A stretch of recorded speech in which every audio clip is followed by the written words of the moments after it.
नमस्कार दोस्तों, समाज सेवी संस्था Anupama Raj Dandotiya welfare foundation ARD news में एक बार फिर आप सभी का स्वागत है। दोस्तों, दोपहर के 3:30 बज चुके हैं और अभी भी ग्वालियर हाईकोर्ट खंडपीठ में राष्ट्रीय ध्वज तिरंगा हटाने संविधान सभा के अध्यक्ष राष्ट्रपति राजेंद्र प्रसाद, राष्ट्रपिता महात्मा गांधी के साथ अंबेडकर की प्रतिमा को लेकर जारी संग्राम थमने का नाम नहीं ले रहा। दोपहर की भीषण गर्मी, 40 से ऊपर पारे के बीच डॉक्टर भीमराव अंबेडकर के समर्थक मूर्ति लगाने पर अड़े हुए हैं और मूर्ति भी ग्वालियर हाईकोर्ट गेट पर लाकर खड़ी कर दी गई। क्रेन भी तैयार है, बस लगने भर की देरी है। खबर यह आई है कि शायद 5 बजे के बाद जब ग्वालियर हाईकोर्ट का काम खत्म हो जाएगा और जब हाईकोर्ट में मौजूद जज अपने घरों में चले जाएंगे, तब भीड़ कम होने के बाद पुलिस और प्रशासन मूर्ति स्थापित करवाएगा। दोस्तों, मूर्ति लगाने को लेकर जो खबर आई है वह एक सूत्र के हवाले से आई है। यह पुख्ता खबर नहीं है और ना ही ARD न्यूज चैनल इसकी पुष्टि करता है, पर जिस तरह से हालात बन रहे हैं और भीम आर्मी के लोगों के साथ कुछ वकील मूर्ति आज ही लगाने के लिए अड़े हुए हैं और उनके साथ प्रदेश के मुख्य न्यायाधीश सुरेश कैद खड़े हुए हैं। उससे तय है कि मूर्ति तो आज लग सकती है। अब देखते हैं 2-3 घंटे में क्या होता है, क्योंकि हाईकोर्ट के सीनियर वकील का कहना है कि हाईकोर्ट हमारे जज जिस तरह से रिटायर्ड होने से पहले जात पात का जहर घोल रहे हैं, वह संविधान और कोर्ट न्यायालय की गरिमा के खिलाफ है। जिसके बाद हमारी टीम ने अंबेडकर की मूर्ति लगाने वालों से भी बातचीत की, जिसमें सभी आक्रोशित नजर आए। उनका कहना है कि मूर्ति तो आज ही लगेगी, चाहे इसके लिए कुछ भी करना पड़े।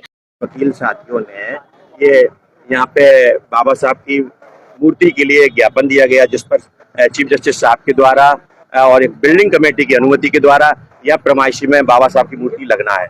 आज मूर्ति यहाँ खड़ी हुई है, बाबा साहब की मूर्ति का विरोध कर रहे हैं। हम चाहते हैं कोई बात, अगर बाहर के लोग हैं, कुछ लोग हैं, तो हमसे बात करें, कोई उसमें निराकृत कर सकते हैं, लेकिन मूर्ति के विरोध करने से ये कहीं ना कहीं वकील एकता की जा रही है। अच्छा, एक चीज बताइए कि ये मूर्ति जब लगने को आई है तो उससे पहले सूचना दी गई होगी, तो आज के बाद क्यों है? देखिए, सूचना तो प्रशासन को का अपमान करने की कोशिश करने वालों को कोई बख्शा नहीं जाएगा, उनके खिलाफ 100% कार्रवाइयाँ की जाएंगी। दूसरी बात यह है कि हमारा इतना कहना है कि न्यायालय में किसी भी विधिक प्रक्रिया का अतिक्रमण किए, विधिक प्रक्रिया का पालन करे, हमको कोई भी काम नहीं करना चाहिए।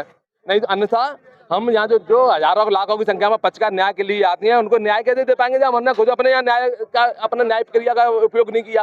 तो न्याय प्रक्रिया का उपयोग करने के बाद में पहले यहाँ बनवाने तरीके से गड्ढा खोद दिया, कोई विदाउट कोई वर्क ऑर्डर हुए, बिना किसी पत्र के मनमाने तरीके से ये कोई सूर्यवंशी चीफ इंजीनियर है, वो सूर्यवंशी SC में आते हैं और वो सूर्यवंशी जी अपने पास ज्यादा पैसे कमा चुके हैं भ्रष्टाचार से, तो वो सूर्यवंशी जी को ज्यादा शौक लग रहा है अपनी नेतागिरी करने का। तो वो सूर्यवंशी इस मूर्ति लगाई जाने की प्रक्रिया में ठेकेदारों से, अपराधी तत्व के व्यक्तियों से पैसा ला रहे हैं और ये बनवा रहे हैं, ऐसी हमारी नॉलेज में आया है। तो मेरा ये कहना है कि न्यायालय के अंदर में विधिक प्रक्रिया का पालन किए बगैर बिल्डिंग कमेटी ने इस मूर्ति लगाए जाने के प्रस्ताव को बहुमत से निरस्त कर दिया। अब बिना बिल्डिंग कमेटी की अनुशंसा के मूर्ति नहीं लगेगी।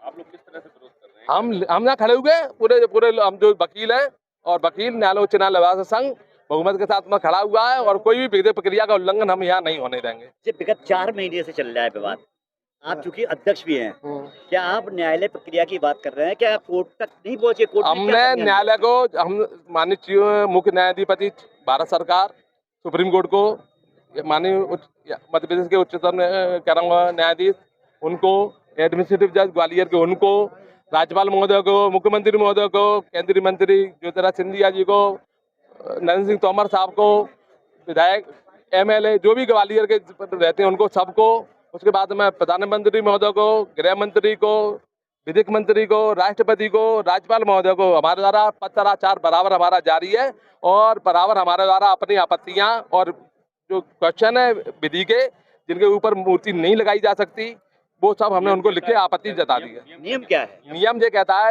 एक्चुअली यहाँ न्यायालय में नियम के अंदर में ये है कि पहले 2 नियम है। एक नियम है मध्य प्रदेश शासन का। मध्य प्रदेश शासन का नियम है कि हम कोई भी मूर्ति लगाए जाने की प्रक्रिया के लिए कोई फंड स्वीकृत नहीं करेंगे, ना ही कोई फॉलो अप करेंगे। तो मध्य प्रदेश शासन की ओर से मूर्ति लगाए जाने के लिए कोई फंड नहीं है, तो उनके और ना कोई उनका नियम है। कोई फंड नहीं है तो नियम ही नहीं है। अब आया हाईकोर्ट परिसर में। हाईकोर्ट परिसर में एक बिल्डिंग कमेटी रहती है। बिल्डिंग कमेटी में सीनियर 9 जजों की कमेटी होती है और उसमें से एक जज एब्सेंस से 8 जजों ने 5-2 के बहुमत से इसको निरस्त कर दिया।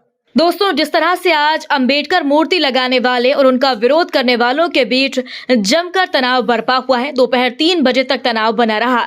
इस दौरान पुलिस बल भी मौजूद था और न्यायालय के कार्य बंद होने के बाद पुलिस प्रशासन अंबेडकर समर्थकों को बड़ा तोहफा देने वाला है और इसको लेकर सभी विरोधी खेमे पूरी तरह से मुस्तैद नजर आ रहे हैं। इसके बाद हालात बिगड़ने की उम्मीद जताई जा रही है, पर प्रशासन और न्यायालय की तरफ से अभी कोई टिप्पणी नहीं की गई। दोस्तों, इस पूरी खबर पर आप अपनी राय जरूर दें। यदि आपने अभी तक हमारे चैनल को सब्सक्राइब नहीं किया तो प्लीज बेल आइकन दबाकर अभी हमारे चैनल को सब्सक्राइब करें। अगली ताजा खबर के साथ हम आपके बीच एक बार फिर हाजिर होंगे। तब तक के लिए नमस्कार, जय हिंद।